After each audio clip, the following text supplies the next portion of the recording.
Hi everyone, this is GTA 6 Universe. Today, let's analyze the consequences that GTA Vice City has on GTA 6. Turn up the volume, and above all, enjoy watching. Created in 1997, Grand Theft Auto allowed us in its first installment to travel among three major playable cities. On one side, Liberty City, then San Andreas, and finally, Vice City. And we later found each of these cities in three-dimensional form in GTA 3, GTA Vice City, and GTA San Andreas, respectively. And when we moved to HD, we restarted this cycle with GTA 4, which once again offered us Liberty City, GTA 5, which offered us Los Santos and its surroundings, and thus part of the San Andreas map, and finally, Vice City, which will be the playground for GTA 6. So we thought it would be interesting to revisit GTA Vice City, to look at its atmosphere, its story, the characters and themes addressed, as well as its importance in the franchise, to see how much of what we will see in GTA 6, or for the most part, comes back from this game. Released initially on PlayStation 2 on October 29, 2002, GTA Vice City later appeared on other platforms, starting with the PC in May 2003, then Xbox in October of the same year. So it is now over 22 years old. And already, upon its release, it immersed us in a fictional city greatly inspired by the city of Miami. And so Miami is Vice City, but not just any Miami. It's the Florida of the 1980s, with endless beaches, palm trees, luxury villas, poor neighborhoods, and illegal trafficking.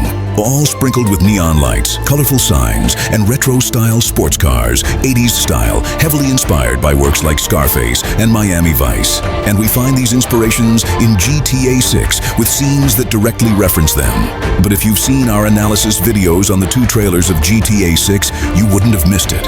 And above all, what is important to highlight with this GTA Vice City is that Rockstar really made Vice City a satire of the 1980s, and especially a satire of reality, by exaggerating cliches such as greed, the cult of money in Miami, drugs, and even the rather kitsch fashion. Just look at Tommy Vercetti's blue shirt to realize how ridiculous it was.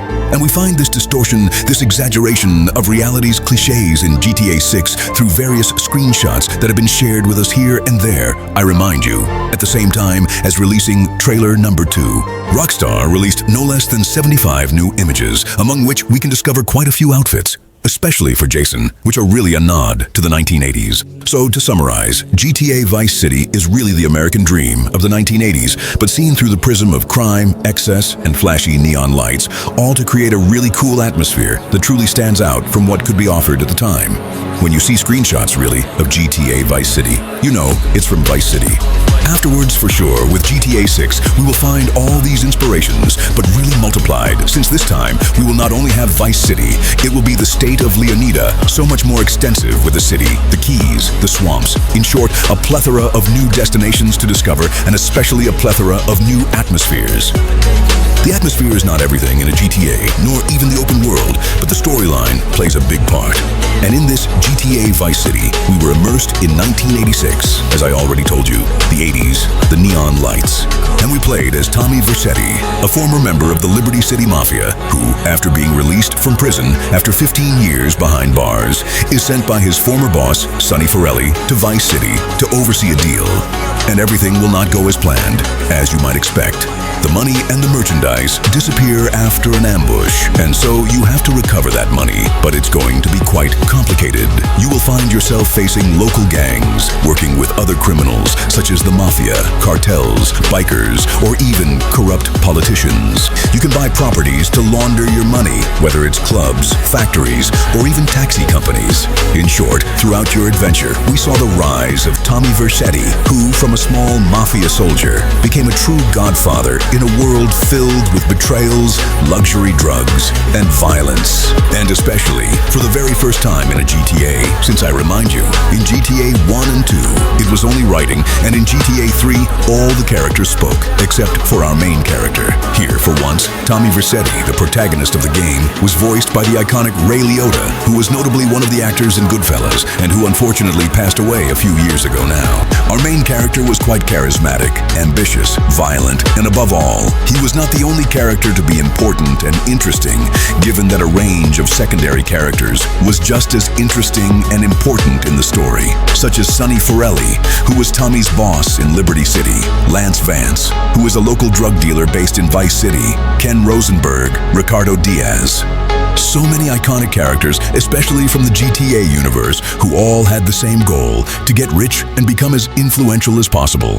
And these are themes that will be found in GTA 6, given that our two main characters, Jason Duval and Lucia Camino, both have this same goal. On one side, Lucia, who is a strong and resilient woman who grew up in poverty in Liberty City. She ended up in prison, and it was by pure chance that she got out. And her life goal is to have the good life, far from misery and illusions. And Jason, of course, he comes from the army, but they now work closely with unsavory people. They really have a Bonnie and Clyde appearance and are both chasing after money. So one can see a similarity, if only in terms of story and especially characters, with what was offered to us in GTA Vice City. After, we'll see if we will see characters from Vice City in GTA 6, even though there are about 40 years between the two. I'm mainly talking about the story and not their release. That's what we'll find out when we get our hands on the game on the 26th of May, 2026. As a general rule, when we talk about GTA, the ones that come to mind directly are the more recent ones, namely GTA 4 or even GTA 5. And a few times, GTA San Andreas, but few talk about Vice City, which nevertheless had a real impact on the franchise because after the transition to 3D with GTA 3, which was more than successful and suggested that Rockstar had found the magic formula, well, Vice City indeed confirmed it, since everything that was done in GTA 3 was taken up in Vice City, but even better and with a lot of new features. As I was saying, already Tommy Vercetti is a memorable hero because, unlike Claude in GTA 3, who was silent, here, Tommy Vercetti has a real personality. He has a voice. We don't just embody an animated puppet, and especially, we have the introduction of many management elements, such as taking control of property, as I mentioned, to launder your money, notably through nightclubs or taxi companies.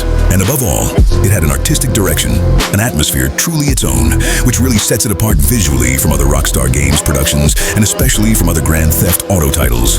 So honestly, if there's one GTA that had a major impact on the franchise when I talk about the 3D GTAs, well, it's GTA Vice City. We'll see if Grand Theft Auto 6 will manage to repeat the feat and surprise us with a lot of new mechanics with an incredibly engaging story, or if, on the contrary, they will rest a little on their laurels and give us a Grand Theft Auto 5.5. Because, I remind you, it's not pejorative, but Grand Theft Auto 5 is not necessarily, objectively speaking, the best of the Grand Theft Auto series. When you ask the vast majority of players, which is their favorite GTA, the ones that come up the most are Vice City, San Andreas, and GTA 4. And that's it for this video. I hope you enjoyed it. If you did, let us know in the comments with your opinions, not only about this GTA Vice City, but also about the impact it could have on GTA 6. And of course, if you liked the video, don't forget the little thumbs up, subscribe, and share if you haven't already. And with those words, this was GTA 6 Universe. Take care of yourself and see you very soon for a new exclusive video.